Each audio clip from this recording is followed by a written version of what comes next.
Ce lundi 5 février, le palais de Buckingham a révélé que Charles III était atteint d'une forme de cancer. Une maladie découverte suite à son hospitalisation pour une opération bénigne de la prostate. Au Royaume-Uni, la stupeur a laissé place à l'inquiétude. Mark Roche, spécialiste des Windsor basé à Londres, explique les conséquences d'une telle annonce. L'annonce a provoqué une onde de choc. En fin de journée ce lundi 5 février, un communiqué du palais de Buckingham a révélé que le roi Charles III était atteint d'une forme de cancer, sans donner plus de précision. Une information qui a ébranlé le royaume entier. La presse britannique est en émoi. Partout dans le monde, les messages de prompt rétablissement ont afflué, de Joe Biden à Emmanuel Macron. Mis au courant de la nouvelle par Charles III, le prince Harry a immédiatement pris un vol depuis Los Angeles pour soutenir son père. Si Buckingham se veut rassurant, l'heure est à l'inquiétude. Revenu de Sandringham où il était en convalescence après son opération de la prostate, Charles III, de retour à Londres, a d'ores et déjà commencé son traitement. Le monarque âgé de 75 ans devrait continuer à s'occuper des affaires courantes. Totalement positif quant à son traitement selon le palais, Charles III envisage de reprendre ses fonctions dès que possible. Mark Roche, spécialiste des Windsor basé à Londres, nous éclaire sur la situation. Gala. Comment a été perçue l'annonce du cancer de Charles III au Royaume-Uni? Mark Roche. C'est un choc, pour au moins deux raisons. La première, c'est ce côté roi maudit de Charles III. Un homme qui a attendu plusieurs décennies pour accéder au trône et qui avait réalisé un sans faute depuis ses débuts en tant que monarque. Son règne sera encore plus court que prévu. Son fils, le prince William, devra exercer de plus en plus de fonctions régaliennes, ce qui ne faisait pas du tout partie des plans du monarque. La seconde raison, c'est cette monarchie touchée, d'ordinaire un point fixe dans la tourmente pour les Britanniques, qui se montrent particulièrement inquiets. Gala. Si Buckingham Palace a révélé le cancer de Charles III, il n'a pas été précisé de quel cancer il s'agissait. Que pensez-vous de cette communication, Monsieur R? C'est toujours le même problème avec le palais. Ils se lancent dans une campagne de transparence et puis ils font machine arrière. Ils ont peur de révéler la nature de son cancer parce qu'ils ne veulent pas évoquer la question de la longévité du roi. Pour ne pas alarmer la population, ils préfèrent invoquer le respect de la vie privée. Mais à force de s'arrêter à mi-chemin, cette nouvelle stratégie de transparence pose plus de questions qu'elle ne donne de réponses. Si un problème de santé touchait le prince William, ce serait totalement différent. Mais Charles III est encore très imprégné de la culture de sa mère, qui daigne dire le moins possible sur ses problèmes de santé. Gala. C'est intéressant ce que vous dites sur le prince William. S'il avait un cancer aujourd'hui, vous pensez qu'il serait beaucoup plus transparent? M.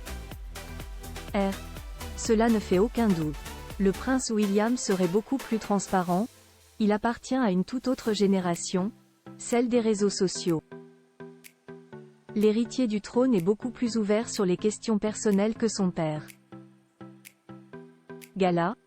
Pour autant, le mystère sur l'état de santé de sa femme, Kate Middleton, reste entier. M. R. Ce qui est très surprenant, oui. La transparence totale a été faite sur les problèmes de prostate de Charles III mais pas sur les maux dont souffre Kate Middleton.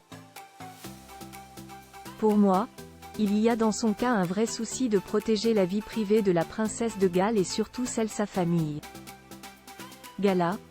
Y-t-il eu beaucoup de cancers dans la famille royale? Monsieur R. Non. Les Windsor sont une famille très austère, très frugale. Dans ses mémoires, l'ancien Premier ministre Tony Blair détaillait ces tonnes de nourriture servies à Balmoral que la famille royale ne touchait pas. Tous font très attention à leur ligne et boivent très peu. Le seul grand cancer connu, c'est celui du grand-père de Charles III, George V, qui était un très grand fumeur. Gala. Comment va s'organiser le quotidien de Charles III dans les jours à venir? R. Le palais de Buckingham ne souhaite pas faire ce que l'on appelle en anglais un learning commentary, c'est-à-dire des points de presse pour évoquer au jour le jour l'état de santé du roi. C'est une pratique très américaine, pas du tout britannique. Sans précision sur son type de cancer, ni sur son traitement, il est difficile de savoir comment vont se dérouler les prochains jours. Gala. Le prince William va-t-il exercer une forme de régence? Monsieur R. La régence? Les Britanniques n'aiment pas ça. Je pense que l'on va plutôt se diriger vers un modèle élisabétain, où de plus en plus de fonctions régaliennes vont être exercées au nom du roi par son héritier. Exactement ce qu'il s'est passé avec dans les dernières années de son règne. Le prince Charles effectuait les voyages à LE accent aigu étranger ou l'ouverture du Parlement par exemple. Tout ce qui était devenu trop lourd à gérer pour la reine. Gala. Avec le cancer de Charles III, la question de l'abdication se pose-t-elle? R. J'ai toujours pensé que Charles III abdiquerait après 10 ans de règne et qu'il suivrait ainsi l'exemple des monarchies européennes, ce qui lui aurait donné l'opportunité de se démarquer de sa mère. Une chose est certaine, il devra abdiquer s'il est dans l'incapacité d'exercer sa fonction, c'est-à-dire s'il se trouve face à une incapacité morale ou physique. Gala. Le prince Harry est en route pour Londres. Est-ce de bon augure pour une éventuelle réconciliation? R. C'est un bon message envoyé par le prince Harry. Sa venue va remonter le moral du roi. Charles III lui a pardonné tous ses écarts de conduite, et ce, même s'il s'est montré très cruel envers Camilla dans ses mémoires.